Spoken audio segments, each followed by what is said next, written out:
Muito bem, boa tarde, secretário vice-prefeito Robert Rios. Obrigado pela presença. Boa tarde, Amadeu. Boa tarde, jogadores. Boa tarde a todos que estão em casa assistindo. Prazer estar aqui.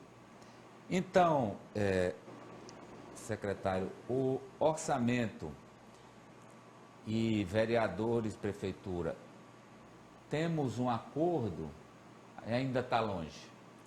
Amadeu, toda vez que a prefeitura manda para a Câmara o orçamento, tem esse barulho, essa zoada, certo?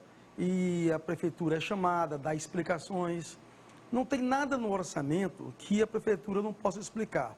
Primeiro, alegação. Olha, cresceu muito o orçamento da Secretaria de Governo, que é uma secretaria meramente administrativa. Cresceu por quê? Qual a explicação?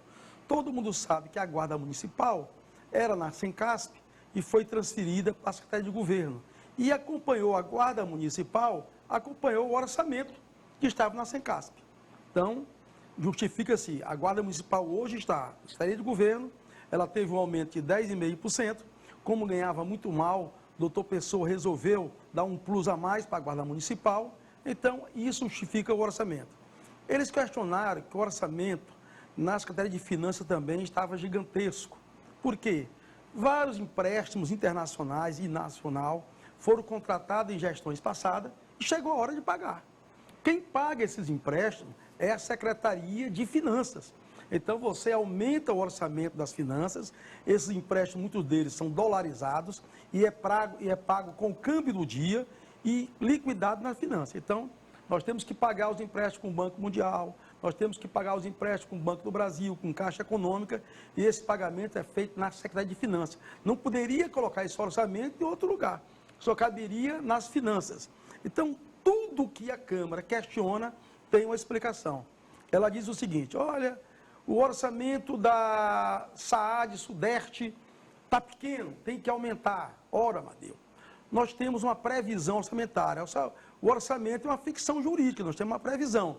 O que acontece? Doutor Pessoa contratou vários empréstimos. Contratou empréstimo com o Banco do Brasil, que já recebemos, de 500 milhões. Está contratando empréstimo com o banco lá de Brasília, 250 milhões. Tem um empréstimo chegando aí, já feito na gestão anterior, e não foi possível, porque a gestão anterior estava com problema nas finanças, de letra, estava na letra C, nós viemos para a letra B, agora foi possível, de 36 milhões de euros. Então, esse empréstimo do Banco Francês é quase 90% aplicado na zona rural. Então, assim, se você tem um empréstimo para a zona rural, você pode diminuir o orçamento da SAAD rural. Se nós temos um empréstimo com o Banco do Brasil e queremos fazer na SAAD Sudeste um novo shopping do cidadão, ou shopping do camelô, como queira, queremos construir mais um cemitério na Zona Sudeste, nós vamos fazer isso com dinheiro do banco, contratado do banco. Não precisa ser com orçamento.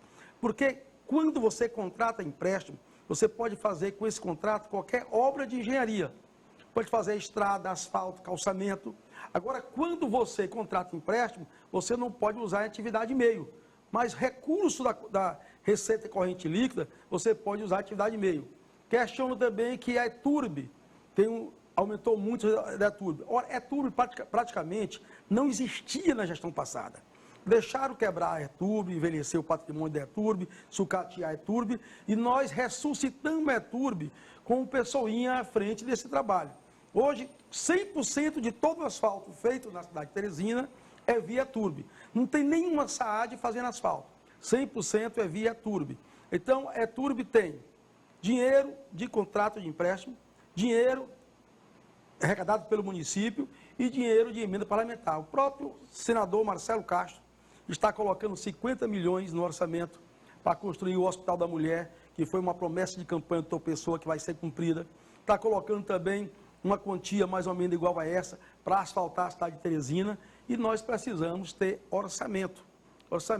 Então, isso nada modifica do orçamento anterior.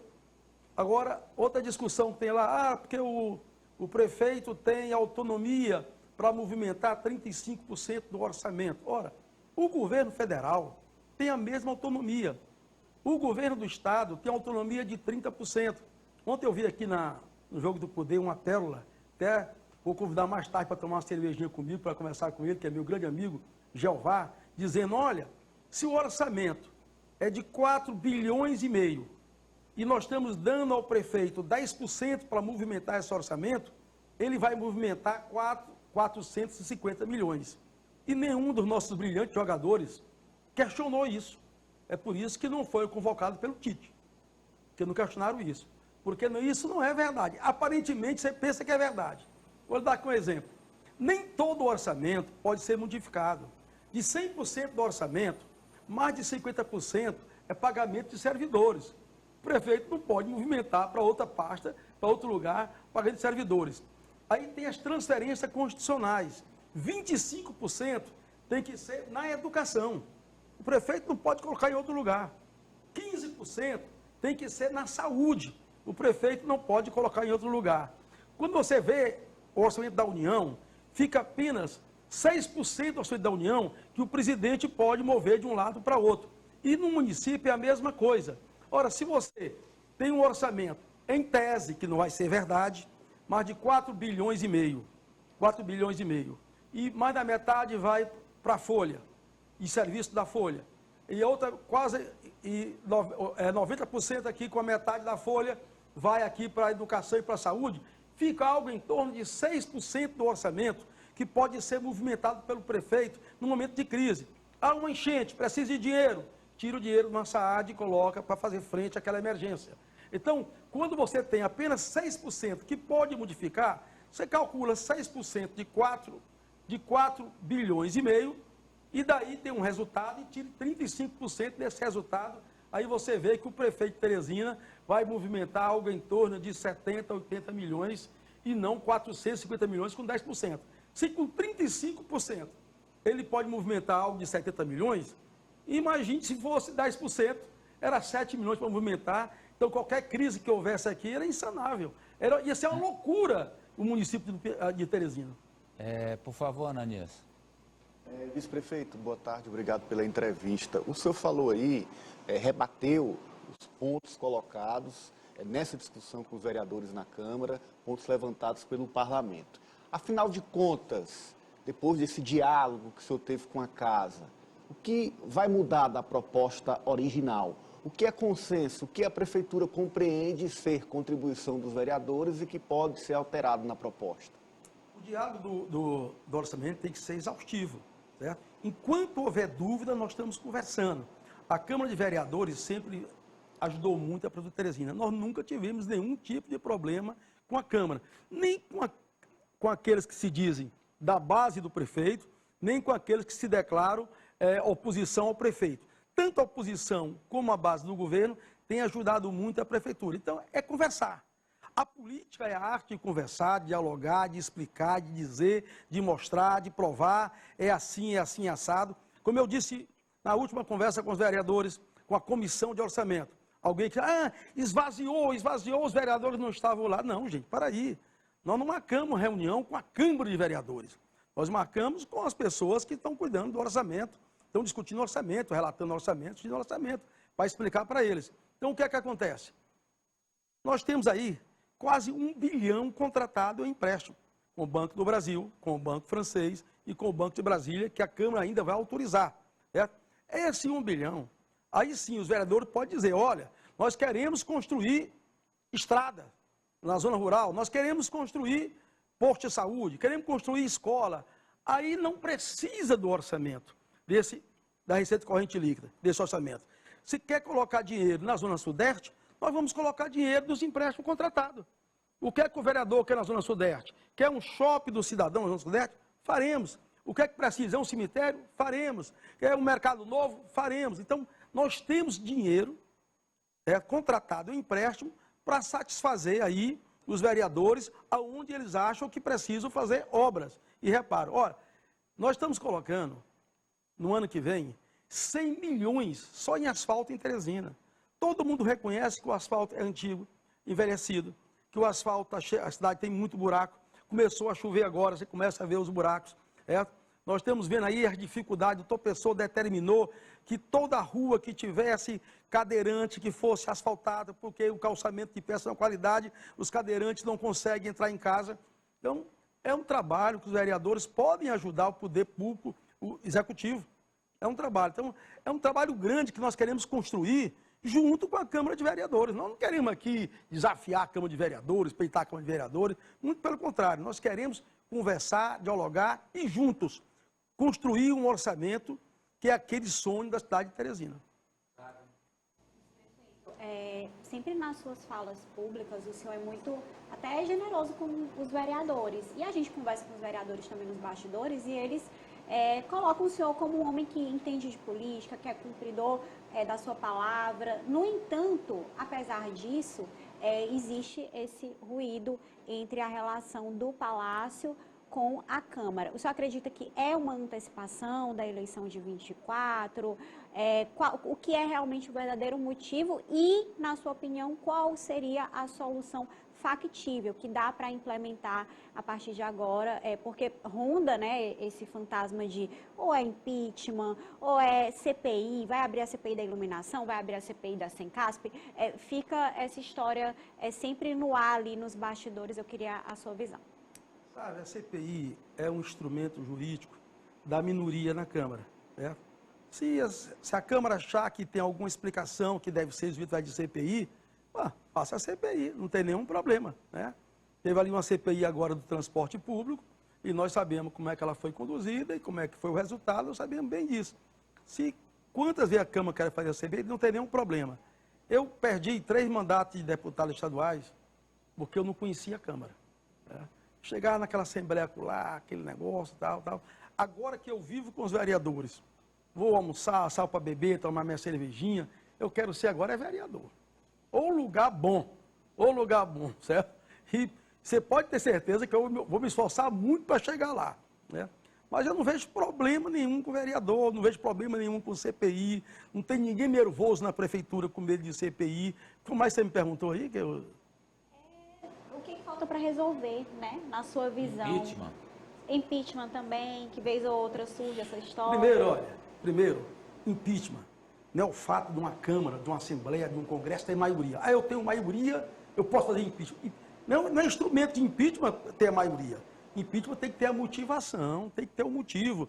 Porque são 3 poderes: executivo, legislativo e judiciário. O executivo não está desgostando do legislativo, o legislativo tem a maioria, certo? Aí vou fazer o impeachment, não, tem o poder judiciário que vai dizer: ô legislativo, para aí, rapaz, você não pode fazer o impeachment porque não tem motivação nenhuma, E outra coisa, entre o doutor Pessoa e o impeachment, tem o Robert Rios. Eu sou o vice-prefeito de Teresina. E olhe para mim e vê se eu pareço com o Temer. Eu não pareço com o Temer. Né? Então, tirar o doutor Pessoa, que é um homem tranquilo, 76 anos de idade, gosta do diálogo, gosta de conversa. A porta dele é aberta 24 horas, conversa com todo mundo. Para botar o Robson. Você faria isso? Vamos ser sincero. Eu não entendi. Eu não faria. Eu não entendi. Eu não faria. Eu, sendo vereador, eu jamais sentaria o Robert Rios na cadeira de prefeito. Vai lá, João. O problema, Robert, é que tem gente que acha que você é parecido com o Temer e conversou com você ontem. Muitas dessas pessoas que acham. Estavam lá conversando com você. Mas eu queria perguntar, Robert, é que a gente falou aí da questão do orçamento. Primeiro, que essa questão dessa avaliação aí foi, como se diz, uma avaliação rasa que se fez, né? Você, como historiador aí, sabe o que é uma avaliação rasa. O que a tábula rasa já fizeram uma avaliação rasa. E o que é que acontece? O orçamento, primeiro, que é uma peça de ficção, como você colocou.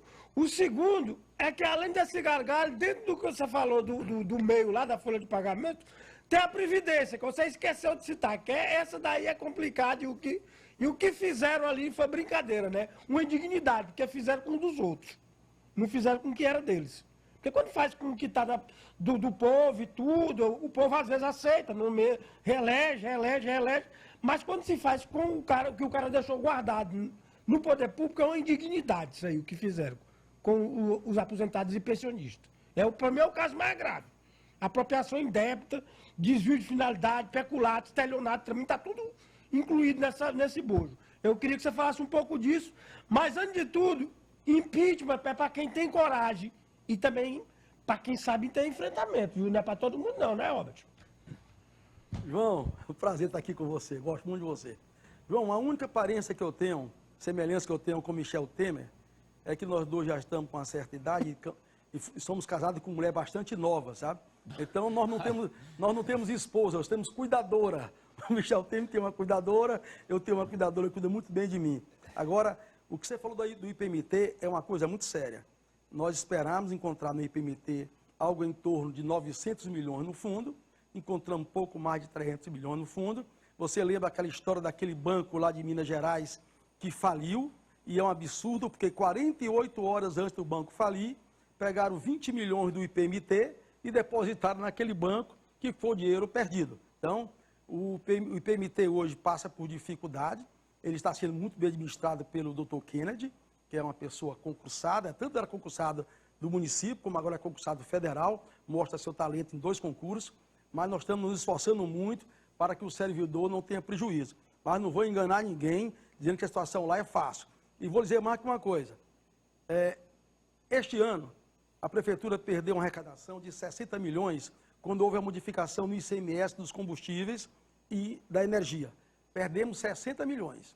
Agora, com aquela lei que modificou, que aquilo é uma aberração, como é que você calcula o ICMS? O ICMS, você imagina que ele deve ser recolhido onde é gerado. Bem, o ICMS gerado aqui em Teresina tem que ficar com a Prefeitura de Teresina. O que for gerado em Piracuruca com Piracuruca, em Altos com Altos. E qual é a base do ICMS? Qual era a base que era o ICMS? Primeiro, o critério era a população. Depois, extensão geográfica. E depois, valor agregado.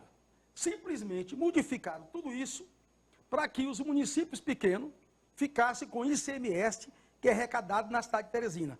Nós estamos perdendo 100 milhões se essa regra for aplicada no dia 1º de janeiro. Naturalmente que nós vamos recorrer ao Poder Judiciário, tentar acabar com esse absurdo, que isso é um absurdo, e isso é uma maneira que eles têm para estrangular a Prefeitura de Teresina, Parnaíba, Picos, Piripiri, Oeiras, Bom Jesus. 50 municípios do Piauí perdem, e perdem muito, com essa nova regra do ICMS, que foi uma lei aprovada pela Assembleia. A Assembleia aprovou uma lei que pode destruir, tornar a cidade de Teresina não administrável mais.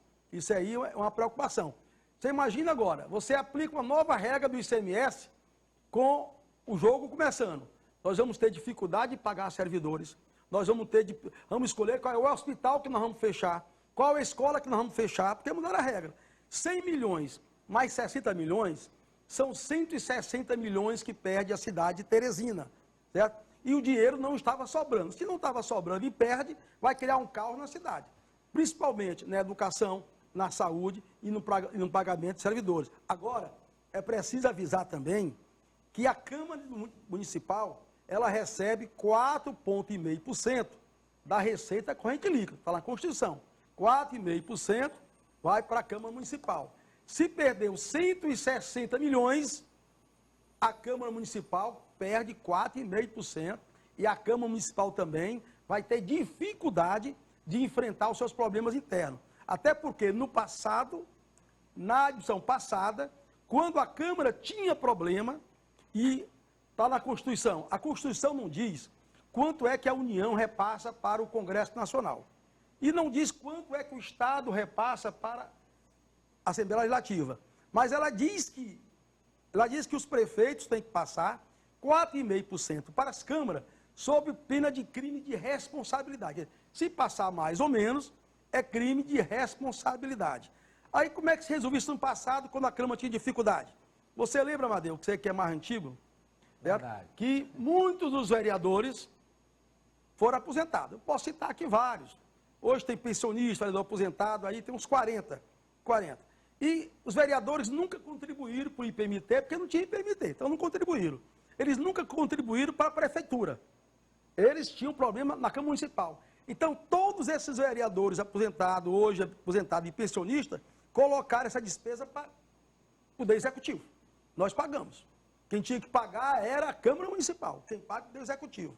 Certo? E assim aconteceu com outros problemas de terceirizados e foram resolvendo dessa maneira. Então, todo problema que tem a Prefeitura, tem também a Câmara de Vereadores. É por isso que nós temos que sentar, dialogar, conversar e procurar a solução em conjunto. Pessoas inteligentes resolvem as coisas de maneira inteligente. Pois não, Apoliana Oliveira. O senhor falou aí sobre a questão da discussão, mas a casa já planeja, inclusive conversei hoje com o relator do orçamento, o vereador Alan Brandão, e a previsão é que já seja pautado na sessão da semana que vem, na quarta-feira após o feriado. E aí a gente tem uma margem muito grande de mexida que eles planejam fazer através de destaques, apresentação de emendas. E sempre eles ressaltam, a gente está tirando de umas áreas para fortalecer saúde, educação e transporte, que é ainda o grande problema da cidade de Teresina, que ainda não foi resolvido. O que o senhor vê desses argumentos deles sobre esse remanejamento e se o senhor ressalta? O senhor fala aí, a gente ainda tem discussão, a gente ainda vai discutir, mas o senhor acredita que o texto do Executivo vai prevalecer na votação? Poliana, eu acho que vai prevalecer aquilo que for melhor para a cidade de Teresina. Eu vou lhe dar aqui um exemplo. Você falou em saúde. A Constituição é muito clara. O município é obrigado a repassar 15% do seu orçamento e a receita corrente líquida para a saúde. 15%. E os vereadores acham que deve passar mais? Pois pronto, nós chegamos a passar 43%, não tem isso em lugar nenhum do mundo. 43% do que a prefeitura arrecada, de tudo que ela arrecada, nós estávamos passando para a saúde. Diminuiu um pouco, porque acabou a Covid, diminuiu a Covid, mas nós estamos passando 37%. Nós estamos passando para a saúde mais do dobro.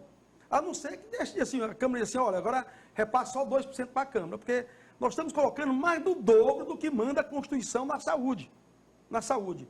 Nós estamos tentando equacionar a educação. Nós estamos dizendo, contratamos quase 1 bilhão em empréstimo para satisfazer essa área de fazer obra, fazer calçamento, fazer estrada, asfaltar a cidade, fazer reforma em escola, fazer reforma em hospitais. Então, tudo aquilo que é humanamente possível fazer, o doutor Pessoa está fazendo, e está fazendo com muita responsabilidade. Olha, nós temos um prefeito que todo dia vai trabalhar naquela mesma fubiquinha que ele fez a campanha. Certo? Que todo dia almoça na prefeitura, aquele almoço lá no mercado que você conhece, de R$2 o almoço. Quem foi o prefeito de Teresina que almoçava com aquela cantinha do mercado de R$2? Todo mundo mandava os caras no coco bambu, era não sei aonde, e você sabe disso. Então, o doutor Pessoa é uma pessoa extremamente rígida com despesa. Certo? Tem economizado em tudo que pode e colocado todo o seu meio de sacrifício para a cidade de Teresina. Então, o vereador falar que quer aumentar repasse para a saúde, que o repasse constitucional é de 15%, nós estamos colocando 37%, mais do que o dobro do que manda a Constituição. Eu desafio os vereadores a encontrar uma capital do Brasil que repasse tanto dinheiro, como repassa Teresina para a saúde de Teresina, e ainda não é boa.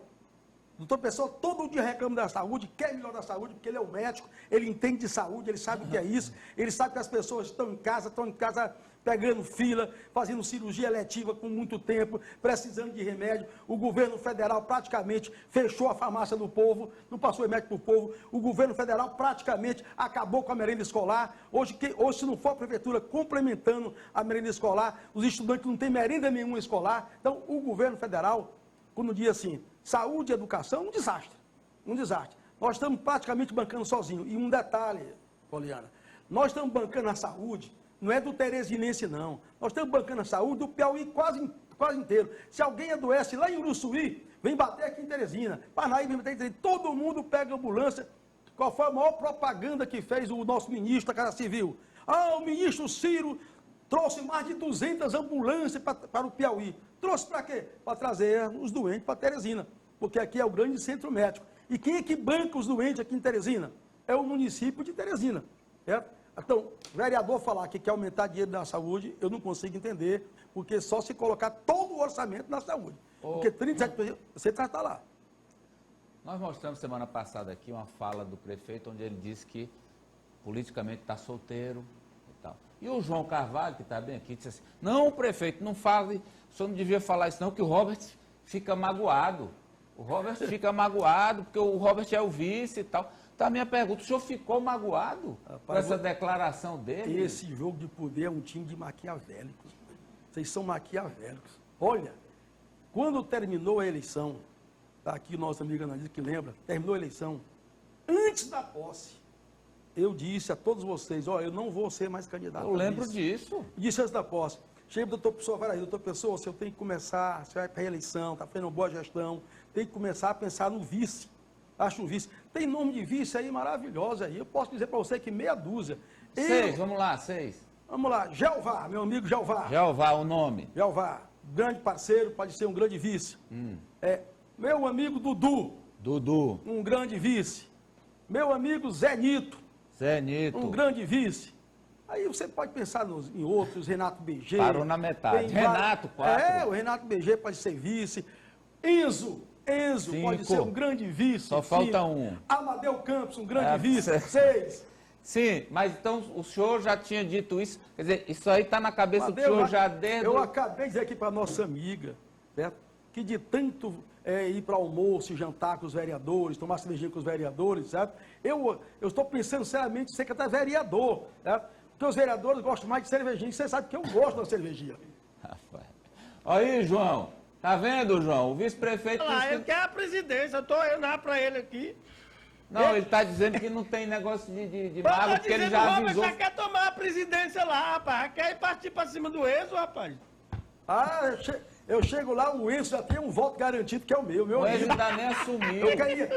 Eu penso até no partido dele, que é o PDT, que eu fui deputado O Enzo PDT. ainda nem assumiu. Verdade.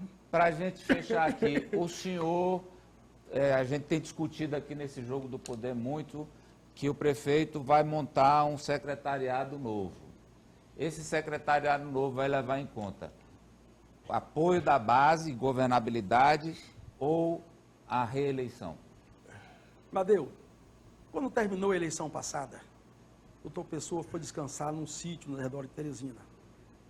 E ali ele formou a equipe dele.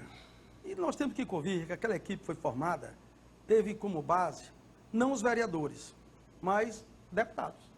Né? Deputado tal, um secretário, deputado tal, um secretário. Então você vê que muitos dos secretários eram ligados a deputado e não a vereador. Aí depois você começa a imaginar, bom, é muito importante estar ligado a um deputado. É muito importante. Federal, porque traz as emendas. Estadual mas a prefeitura tem que ter uma ligação maior com a Câmara de Vereadores. Os vereadores têm que estar lá, dando opinião, intervindo na prefeitura. Então, nós queremos aproximar mais a prefeitura dos vereadores.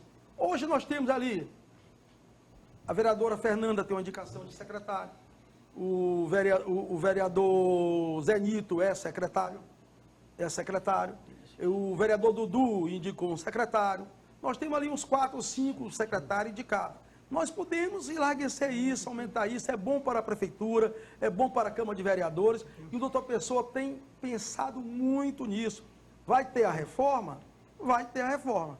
A extensão da reforma eu não sei, que o prefeito ainda não comunicou para ninguém, ainda está avaliando, ele é muito cauteloso, ele pensa muito sobre isso, mas eu tenho certeza que até o final do mês ele vai saber exatamente o que vai fazer, e a base agora sim, vai mudar o eixo.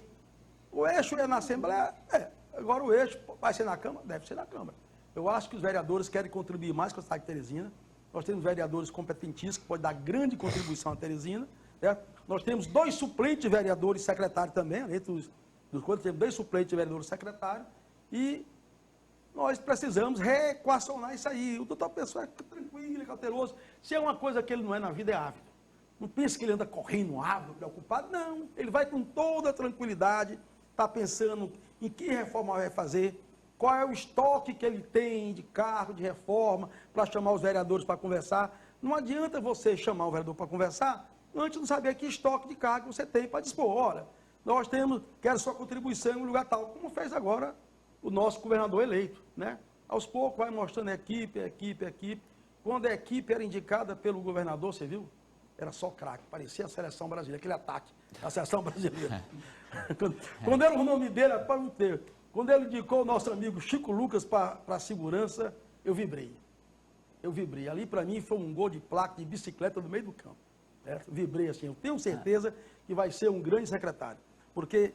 Sim, e teve um momento que não ficou mais bom? Não, assim, aquela equipe... O senhor vai cornetar a equipe. Eu disse para você, Amadeu, aqui uma vez, que o Chico Lucas ia ser o pessoal do Dom Barreto, né? Aquele time do Dom Barreto, aqueles craques do Dom Barreto. Né? Mas ele escolheu os craques dele, o time dele colocou e tal, e chamou a classe política, né? Que ninguém compõe uma equipe sem classe política. Agora, a classe política bota seu time, certo? Então, nem todos agora são do Dom Barreto, certo? Tem outros dons por aí. Corneta. Robert Corneta. Obrigado, vice-prefeito, pela presença aqui. Ainda com da a gente. entrevista. Eu que agradeço. Obrigado pela Então, presença. um abraço a vocês. Obrigado. Adoro esse programa, eu não perdi um dia. Muito bom, muito bom.